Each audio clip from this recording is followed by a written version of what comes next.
Hello, मेरा नाम रितेश वर्मा है। मेरी उम्र 40 साल है। मेरी हाइट 5'10" है। मैं बेसिकली नेटिवली बनारस जौनपुर में पैदा हुआ। बनारस में स्कूलिंग की, बड़ा हुआ। छोटी जगह भदोई। मेरे फादर का एक कारपेट का काम था, तो थोड़ा बिजनेस फैमिली से रहा हूँ।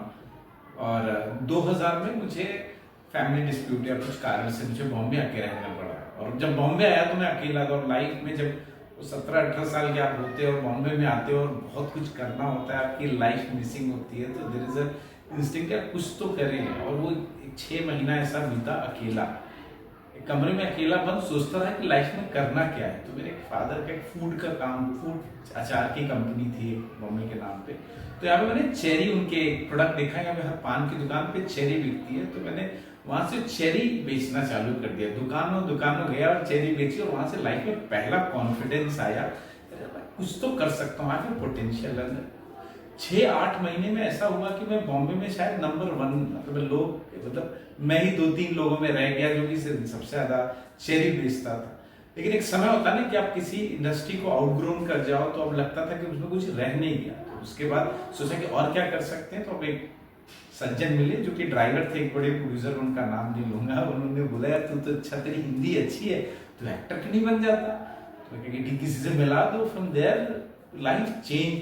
कहते हैं ना, ये 2002 की बात होगी, लाइफ ने एकदम यू टर्न लिया। और मैं दूसरे दिन से प्रोड्यूसर के बाद वहां से मुझे लग गया कि मैं एक्टर बन सकता हूँ। जब सब क्या बोलना ही तो है, जाके मिलना चालू किया तो अपनी असली कमी समझ में आएगी। लोग बोलते हैं थोड़ी ट्रेनिंग ले लो। ट्रेनिंग ले ली। 2003 में ट्रेनिंग ली। उसके बाद एक्टिंग में आया। वहां पे किसी बड़े प्रोड्यूसर के पास as a main lead actor select इन्होंने कर लिया। उन्होंने बोला कि अब तो फिल्म का नाम भी नील था, जो डॉन मेन चंद्रा बराटे उनका सीक्वल बना रहे थे। तो taken me as a lead. घर पे जाने लगा, रिहर्सल होने लगी। I am top of world. I got few audition जहाँ पे मुझे लगा सिलेक्शन हो जाएगा, लेकिन हमें इग्नोर करना पड़ा, क्योंकि आपको पता है कि आपको लीड करना है तो कितना सेक्रीफाइस करना होता है। तो दैट ट्राई टू डू, लेकिन वो हो नहीं पाया। Broke my heart. और मैं थोड़े दिन के लिए, ऐसा हो जाता है कि आप जब आप बहुत कुछ चेंज करते हो नहीं होता, तो फिर मुझे लगा यार काम सीखना चाहिए। गेट इनटू प्रोडक्शन किया। थोड़ा प्रोडक्शन करते करते एक समझ आ गई कि पिक्चरें बनती कैसे हैं, क्यों मुझे सेलेक्ट नहीं किया, क्या होता है। ठीक है, एक्टिंग तो हम कर लेंगे। तो मैंने 3-4 साल विजय तनेजा के प्रोडक्शन में काम किया, जो इन्वेस्टर थे मुरानी ब्रदर्स के। तो उनके बहुत सारे शोज होते थे, टेम्पटेशन, जिसमें शाहरुख, सलमान, ये लोग जाते थे। तो आई गेट कि यार ये बड़े लोगों की लीग में आ गया और मुझे बड़ा काम मिलेगा, ये थॉट था। Start working and because of some reason वो प्रोजेक्ट, मतलब उनके प्रोजेक्ट रुक गया। He get into problem. वहां से निकला। एक समय आ गया, लग रहा लाइफ में कुछ नहीं हो गई, अब हो रहा है। एक लड़की मिली, मुझे लगा अब शादी कर लेता हूँ। फिर 2010 में आई गॉट मैरिड। 11 में आई गॉट ए किड, जो एक डॉटर है मेरी अभी। सो फ्रॉम देयर एक एक्टर से फैमिली मैन में एकदम कन्वर्ट हो गया। और दिमाग वैसे तो कर रहा था, लेकिन मुझे लगा कि मैं कर नहीं पा रहा हूँ। मतलब it's very difficult at that point of time as a actor. आप तुरंत एक फैमिली मैन जाते हो। तो 2011 में वो एक्सेप्टेंस नहीं हो पाई, अब चीज़ें नहीं कंट्रोल कर पाया। Got separated with my wife for 2 years। और उसके मुझे लगा कि मुझे प्रूव करना चाहिए कि मैं एक्टर हूँ। तो मैंने एक फिल्म बना दी, क्योंकि एक्टिंग करनी थी और फिल्म का नॉलेज था। और मैंने फिल्म बना दी पंकज त्रिपाठी को लेके। और फिल्म कंप्लीट करके अपनी वाइफ को बोला कि तुम आ जाओ वापस, और नाउ आई एम एक्टर। और ये शी केम बैक एंड चलो देखते हैं क्या होता है।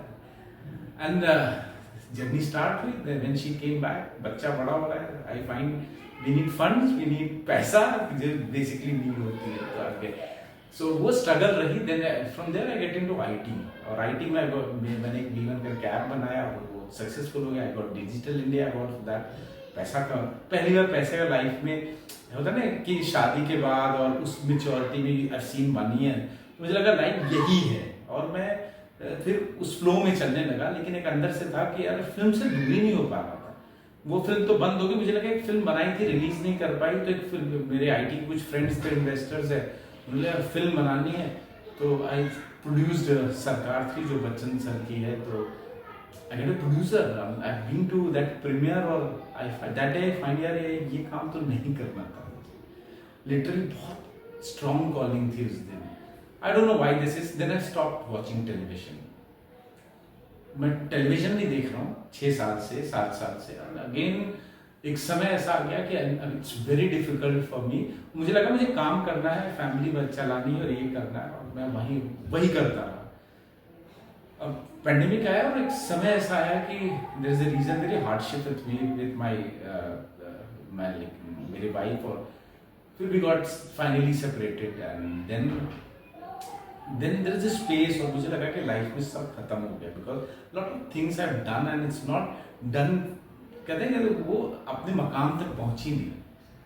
When I be alone and thinking about everything, then I find कि यार बनने आया था तो एक्टर, दुनिया का सब काम कर लिया है, तो why not to be do what जो करना था एक्चुअल में।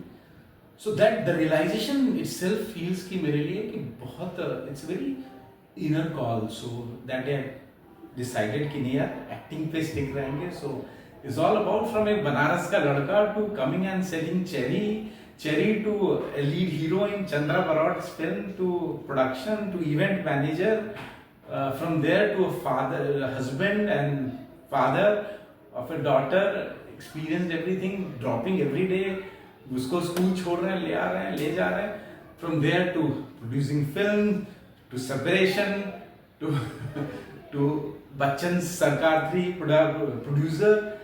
And then after that everything I've realized I'm an actor only, so I'm here. So with life में बहुत सारे ऊपर नीचे उतार चढ़ाव experiences है from small town to Bombay. So this is all about me.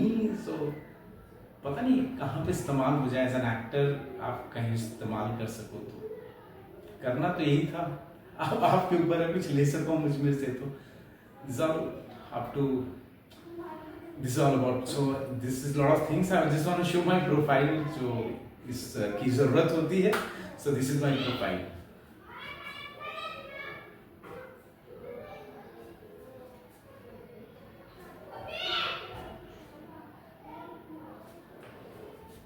Thanks for hearing me. Thank you.